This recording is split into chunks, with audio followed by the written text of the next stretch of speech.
Hi, welcome to Cooking with Cindy. Today we are going to be making costillitas en salsa verde, which in English translates to diced pork ribs in a green salsa. Need the diced pork ribs. I'm going to use black pepper, of course my minced garlic. You can also use fresh minced garlic. Even though I already have this garlic, I like to also use the garlic salt. And I'll be using also a little bit of the onion salt. And then I'll be using onion, and then I'll be using a little bit of cilantro also for the salsa making. So, and then we're also going to be using 3 jalapeno peppers. Do the green tomatoes, in Spanish, tomatillos. You do about a pound and a half of the green tomatoes. Now these we're gonna peel and wash. So this is something you can let the kids do if you want to try to find activities for them. Camila? So go ahead and wash this and then peel them, okay? And then you can put them here. So while she gets ready with the green tomatoes and stuff like that and washes them, I'm gonna start seasoning my diced pork ribs. Now I'm gonna use the garlic salt. Just go ahead and don't be shy and just sprinkle it all around, and then you can just get a spoon and then mix the same thing. And it's totally up to you. I know some people prefer their food with less spices and stuff like that. Others, like me personally, I prefer with more. So we'll do that. And then, so do a little bit of that, and then a little bit of the black pepper next.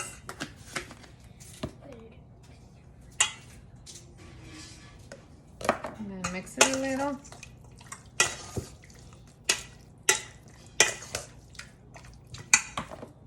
Okay, and then we're gonna do our fresh garlic. Now the garlic, because it is 4 pounds, I'll probably put like 2 heaping teaspoons. So that's my first one. And that's my second one.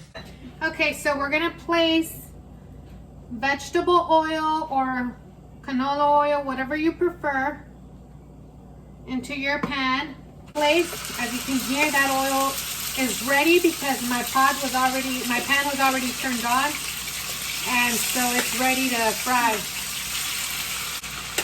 And then as soon as I place this down, I'm also going to place my green tomatoes in a pot with boiling water to boil.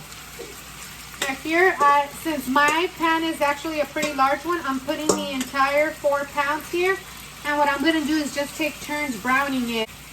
Green tomatillos that my daughter washed and peeled. And so we're going to place them. And the green tomatillos, you normally know when they're ready, when they get they change color. So from this bright fluorescent green, they're going to turn like a pale green.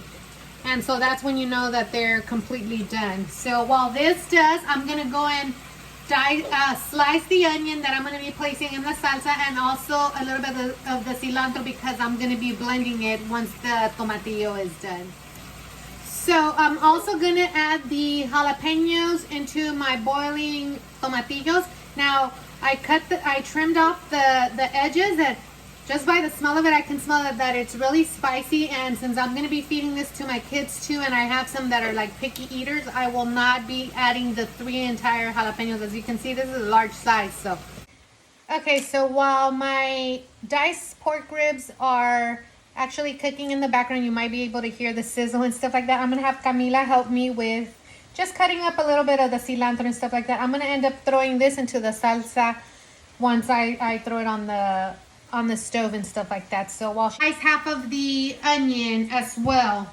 And so this is actually a great activity. This is one bonding time with your kids. Also, you're teaching them home ec.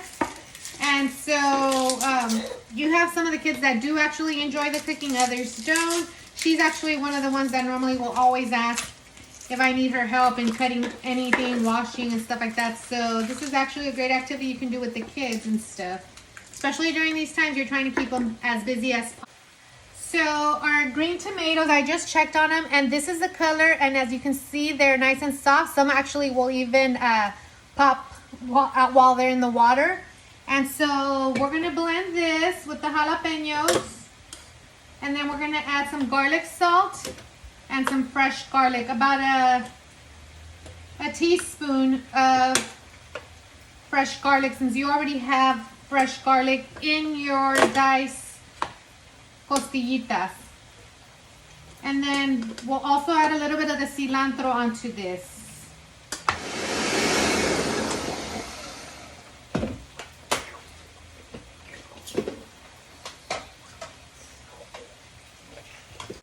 So I'm gonna add some garlic salt, and then I'll add a little bit of salt to this one as well. And then I added a little bit of the cilantro, and I'm still gonna leave a little bit on the side just because I want a little bit more. I don't want it so much blended, and so I'll just throw it once it's ready to cook. So I've added a heaping teaspoon of fresh garlic with my oil. My pot was already pre-warmed, so I'm gonna put that along with the onion. And then I'm gonna throw it in here. And I'm gonna saute a little bit the onions because I want them to get a little bit caramelized, so it'll give a little bit more flavor to your salsa that you're gonna put in here. I've also, in the process, I've been flipping my little costillitas, and as you can see, this is when you know that they're ready. You see on both sides. So I've been doing this, and then once this process is done, I'm gonna drain the oil out of here, and then I'll place the costillitas in the salsa. So right now, looks like these need maybe like a minute more or two, and then I will be adding the salsa in here. So now I will add my green salsa because the onions have caramelized. And I'm gonna let that heat up a little bit. I'm also gonna add the fresh cilantro that I left on the side, that I wanted a little bit wholer pieces. The costillitas look like they're well done. I can also just take them straight out of my pan into my pot, or I can drain them. So these are all done, and believe it or not, the 4 pounds, it looked like it was a lot, but it actually shrinks. And as you can see, this is it.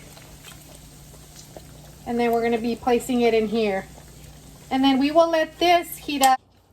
So after simmering my costillitas on a low heat for about 10 minutes, a good between 5 and 10 minutes, they are finally done. Normally I like to serve these with frijoles de la olla, which are just a new pot of beans. And here you go. This is the final outcome.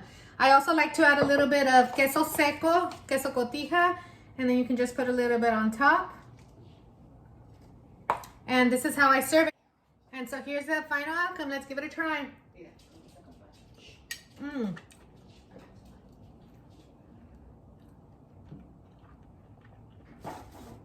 This is really, really good. It's delicious.